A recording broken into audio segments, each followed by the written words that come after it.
ভারতবর্ষের বুকে একদা ভক্তিবাদী আধ্যাত্মপন্থী আন্দোলনের জোয়ার বয়ে গিয়েছিল। এই ভক্তিবাদে যারা বিশ্বাস করেন তারা ধর্মীয় গোঁড়ামিকে মানতে চান না। তারা কখনোই বলেন না যে একটি ধর্মের মধ্যে জন্মগত বা বর্ণগত কারণে পার্থক্য থাকবে। আমরা এই পৃথিবীর সন্তান, সকলেই ঈশ্বরের অনুগ্রহে মনুষ্য জন্মলাভ করেছি। আমাদের জীবনের একটি মাত্র উদ্দেশ্য হল ঈশ্বরের মহিমা প্রকাশ করা। একসময় অবিভক্ত বঙ্গদেশে ভক্তি ধর্মের জোয়ার এনেছিলেন শ্রী শ্রী চৈতন্যদেব। তার জীবনে বিভিন্ন অলৌকিক ঘটনা ঘটে গেছে। আজও তিনি বাঙালির মনন ও মানসিকতাকে আচ্ছন্ন করে আছেন। চৈতন্যপন্থীরা আজও নাম সংকীর্তনের মাধ্যমে সমাজের বুকে মেতে ওঠেন। তিনি বিশ্বাস করতেন এই সমাজে কেউ উঁচু বা নিচু নয়, সকলেই এক গোষ্ঠীভুক্ত। কিন্তু কিছু মানুষ নিজেদের উচ্চ বংশগত বলে দাবি করেন।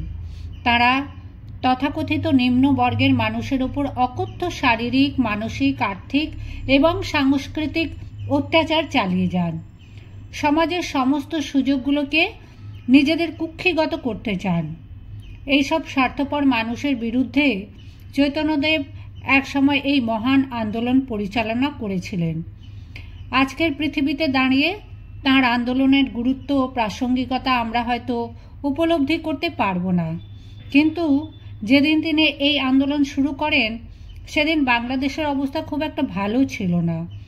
বাংলাদেশের ধর্মীয় অনুষ্ঠানে নানা কুসংস্কারের প্রবেশ ঘটেছিল। তিনি একা সেই কুসংস্কারের বিরুদ্ধে রুখে দাঁড়িয়েছিলেন। অনেক দুঃখ, কষ্ট, জ্বালা, যন্ত্রণার পর শেষ পর্যন্ত তিনি এই অসম অভিযানে জয়যুক্ত হয়েছিলেন। আজ থেকে 500 বছরেরও বেশি আগে 1486 খ্রিস্টাব্দের 18 ফেব্রুয়ারি শ্রী শ্রী চৈতন্যদেব পৃথিবীর আলো দেখেন। তিনি জন্মেছিলেন ফাল্গুনী পূর্ণিমা তিথিতে, অর্থাৎ দোল যাত্রার দিন। তার জন্ম হয়েছিল নদিয়ার অন্তর্গত নবদ্বীপ শহরে এক ব্রাহ্মণ পরিবারে। তার পিতার নাম পণ্ডিত জগন্নাথ মিশ্র এবং মায়ের নাম শচী দেবী। ছোটবেলা থেকেই তিনি ছিলেন খুব দুষ্টু প্রকৃতির। তার ছোটবেলার নাম ছিল নিমাই। তার আরেকটি নাম ছিল বিশ্বম্ভর। তার সোনার বরণ রূপ দেখে পাড়ার লোকেরা আদর করে তাকে শ্রী গৌরাঙ্গ নামে ডাকতেন। ভক্তজনের কাছে তিনি আরও কতগুলি নামে পরিচিত, যেমন নবদ্বীপ চন্দ্র, মহাপ্রভু এবং গৌর সুন্দর। একেবারে ছোটবেলার দিনগুলি কেটেছিল হৈ হৈ করে। বন্ধু বান্ধবদের নিয়ে এখানে সেখানে ঘুরে বেড়াতে ভালোবাসতেন তিনি। পাড়া প্রতিবেশীর বাগানে গিয়ে উৎপাত করতেন। নালিশের পাহাড় জমত, তাতেও ভ্রুক্ষেপ ছিল না। সেদিনের ছোট্ট বালক গৌরাঙ্গ বা নিমাইয়ের 10-11 বছর বয়সে নিমাইয়ের পিতার মৃত্যু হয়। বিধবা মা তাকে গঙ্গাদাস পণ্ডিতের টোলে পড়তে পাঠালেন। যজমানি টোলে পড়ানো, এর বাইরে অন্য কোনো পেশার কথা ওই বংশের কেউ কখনো ভাবতেও পারেনি। নিমাইয়ের ছিল অসাধারণ মেধা। সারাদিন দুষ্টুমি করলে কি হবে, পাঠ্য বইয়ের সব পড়া অতি দ্রুত মুখস্থ করতে পারতেন। তিনি অল্প কিছুদিনের মধ্যেই বিভিন্ন শাস্ত্রে অসামান্য পাণ্ডিত্য অর্জন করলেন। এবার নিজেই একটা টোল খুলে বসলেন।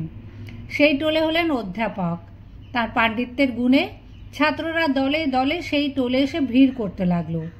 কিশোর বয়সে তিনি কাশ্মীরের বিখ্যাত পণ্ডিত কেশব মিশ্রকে শাস্ত্রীয় তর্কে পরাস্ত করেন। তার পাণ্ডিত্যের সুখ্যাতি সর্বত্র ছড়িয়ে পড়ে। নিমাইয়ের বড় ভাই বিশ্বরূপ সংসার ত্যাগ করে চলে গেছেন, তাই সংসারের সমস্ত দায় দায়িত্ব এখন ছোট ভাই নিমাইয়ের উপর বর্তেছে। নিমাইয়ের মধ্যেও এক ধরনের উদাসীনতা আছে। তার মা সেটা লক্ষ্য করেছিলেন। তিনি ভাবলেন ছেলের বিয়ে দিয়ে দিলে তবে ছেলে সংসারী হবে, না হলে হয়তো দাদার পদাঙ্ক অনুসরণ করে কোনোদিন অরণ্যচারী সন্ন্যাসী হয়ে যাবে। 2 পুত্রকে হারিয়ে তিনি বাঁচবেন কি করে? এইসব কথা ভাবতে ভাবতে তিনি পরমা সুন্দরী মেয়ের সঙ্গে নিমাইয়ের বিয়ে দিলেন। এরপর নিমাই এলেন গয়াতে পিতার পিণ্ডদান করতে। গয়াতে পৌঁছানোর পর তার চরিত্রে একটি স্মরণযোগ্য পরিবর্তন ঘটে গেল। যে নিমাইকে আমরা চঞ্চল ছটফটে এক বালক হিসাবে দেখেছিলাম, আজ তিনি এক স্থিতধী পণ্ডিত ব্যক্তিতে পরিণত হয়েছেন। কিন্তু তার মধ্যে পাণ্ডিত্যের কোনো অভিমান নেই, নেই শাস্ত্রীয় তর্কের বিলাস। তাকে দেখে মনে হচ্ছে তিনি বুঝি আপন ভোলা এক মহাপুরুষ, এক মহাসাধক, যিনি মুখে মুখে নাম গান প্রচার করতে চান।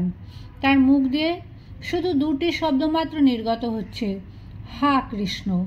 তিনি সত্যি সত্যি এক কৃষ্ণ বিরোহী মানুষে পরিণত হয়েছেন। দুটি চোখ দিয়ে সর্বদা অশ্রুধারা নির্গত হচ্ছে।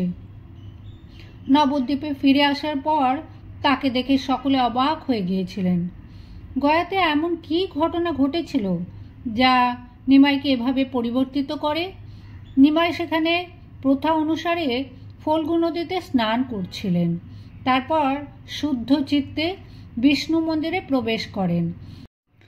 দলে দলে তীর্থযাত্রীরা বিষ্ণু মন্দিরে আসছেন, দেবতার উদ্দেশ্যে প্রণাম নিবেদন করছেন। চারিদিকে এমন একটা পবিত্র ভাব। এই দৃশ্য দেখে নিমাই কেমন যেন হয়ে গেলেন। তার মধ্যে এক ভাবান্তর উপস্থিত হলো। তখনই হঠাৎ থরথর করে তার সমস্ত তনু বাহার কেঁপে ওঠে। দুচোখ দিয়ে অশ্রু নির্গত হয়। ভক্তি রসের আবেগে তিনি একেবারে আত্মহারা হয়ে যান। আধ্যাত্মিকতার ভাবাবেশে হয়ে যান অচেতন। এই সময় এক বৈষ্ণব তাকে হঠাৎ ধরে ফেলেছিলেন। তিনি হয়তো বুঝতে পেরেছিলেন যে নিমাইয়ের মধ্যে মানসিক প্রক্ষোভ শুরু হয়ে গেছে। তার বাহ্য জ্ঞানহীন দেহটাকে বাইরে নিয়ে আসা হলো।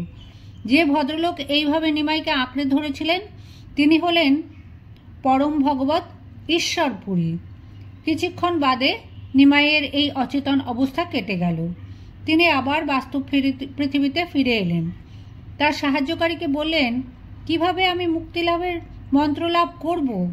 আপনি কি অনুগ্রহ করে আপনার চরণে আমাকে স্থান দেবেন? তার এই কথা শুনে ঈশ্বরপুরী অবাক হয়ে গিয়েছিলেন। ঈশ্বরপুরী বুঝতে পারলেন এই মানুষটির মনের ভেতরে এক ধরনের বৈরাগ্যের জন্ম হয়েছে। তিনি নিমাইকে বৈষ্ণব ধর্মে দীক্ষা দিলেন। সেই দিনে নিমাই পণ্ডিতই পরিণত হলেন শ্রী শ্রী চৈতন্য বা শ্রীকৃষ্ণ চৈতন্যদেবে। ভগবান এবং বাস্তব জগৎ সম্পর্কে নিষ্ক্রিয় হয়ে গেছেন তিনি। তার এই ভাবান্তর দেখে স্ত্রী খুবই দুঃখ পেয়েছেন, কিন্তু কার কাছে নালিশ করতে যাবেন? আর নিমাই সব সময় ভগবানের ধ্যানে নিমগ্ন থাকেন।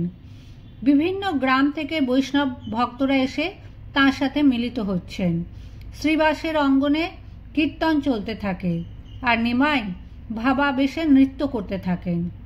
মাত্র 24 বছর বয়সে নিমাই সব কিছু ত্যাগ করে হলেন সন্ন্যাসী, মহা সন্ন্যাসী। ইতিমধ্যে তার প্রথমা স্ত্রীর মৃত্যু হয়েছে। দ্বিতীয় স্ত্রী বিষ্ণুপ্রিয়া এলেও তার পথ আটকাতে পারেননি।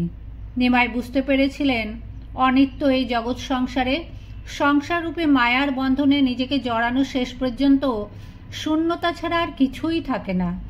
তখন থেকেই নিমাইয়ের নামকরণ করা হয় শ্রী চৈতন্যদেব।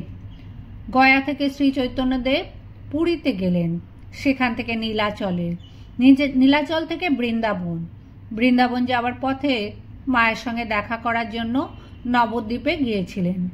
আসলে সন্ন্যাস নেবার পরও তিনি কিন্তু মাকে ভুলতে পারেননি। এটি তার মাতৃ আরাধনার সব থেকে বড় দিক চিহ্ন। দেখা হয়ে গেল স্ত্রীর সঙ্গে। স্ত্রী বিষ্ণুপ্রিয়া স্বামীকে প্রণাম করলে তিনি বলেছিলেন, তুমি কে? এই প্রশ্ন শুনে বিষ্ণুপ্রিয়া অবাক হয়ে যান। তিনি বলেন, তুমি কি আমায় চিনতে পারছো না? চৈতন্যদেব একটু হেসে বলেছিলেন, তুমি এতদিন ছিলে বিষ্ণুপ্রিয়া, আজ থেকে কৃষ্ণপ্রিয়া হও। এই কটি কথা বলে তিনি সঙ্গে সঙ্গে স্ত্রীর চোখের আড়ালে চলে গেলেন।